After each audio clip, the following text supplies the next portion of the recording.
ये पूज्य संत कमलदास जी की धरती है, राजा श्री देवी सिंह जी की धरती है, बाबा साहेब अंबेडकर जी जैसे महापुरुषों की धरती है। यहाँ आकर मुझे बहुत गर्व हो रहा है और सबसे ज्यादा गर्व इस बात का है कि ये आपकी धरती है। आप सब यहाँ मेरी बातों को सुनने आए हैं।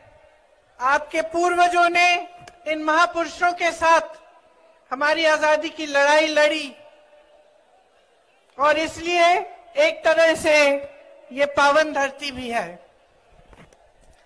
आपने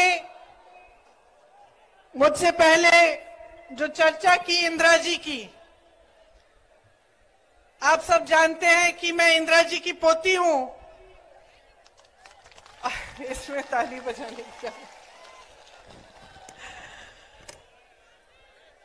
आप उनको बहुत मानते थे और जितना आप उनको मानते थे, जितनी श्रद्धा आपके दिल में उनके लिए थी, उतनी ही श्रद्धा इस देश की जनता के लिए, खास तौर से मेरे आदिवासी भाई बहनों के लिए इंदिरा जी के दिल में थी।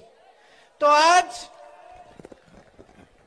उनके गुजर जाने के 30 साल से ज्यादा गुजर गए हैं, लेकिन आप फिर भी उन्हें याद इसलिए करते हैं क्योंकि आप जानते हैं कि उनके दिल में आपके प्रति जो श्रद्धा थी वो एक गहरी और असली श्रद्धा थी।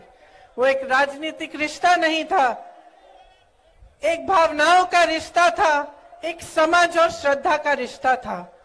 वो समझती थी कि आपकी संस्कृति क्या है, वो समझती थी कि आपकी संस्कृति पूरी दुनिया और मानवता की एक मूल संस्कृति है।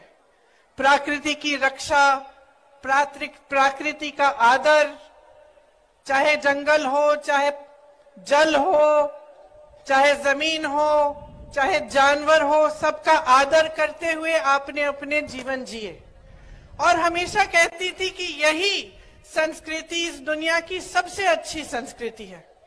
तो उन्होंने कभी आपकी संस्कृति को बदलने की कोशिश नहीं की, उस पे कुछ थोपने की कोशिश नहीं की, हमेशा उसका आदर किया और उसी की तहत आपके लिए उन्होंने नीतियां बनाई। इसी तरह से चाहे पंडित जवाहरलाल नेहरू थे, चाहे उसके बाद राजीव गांधी जी थे, उन्होंने भी इसी तरह से आपकी संस्कृति का आदर किया। आपके लिए जो नीतियां लाए उनसे आपकी भलाई हुई, आप आगे भी बढ़ पाए और साथ साथ जो आपकी परंपराएं थी, जो आपकी संस्कृति थी, उसको आप बचा भी पाए।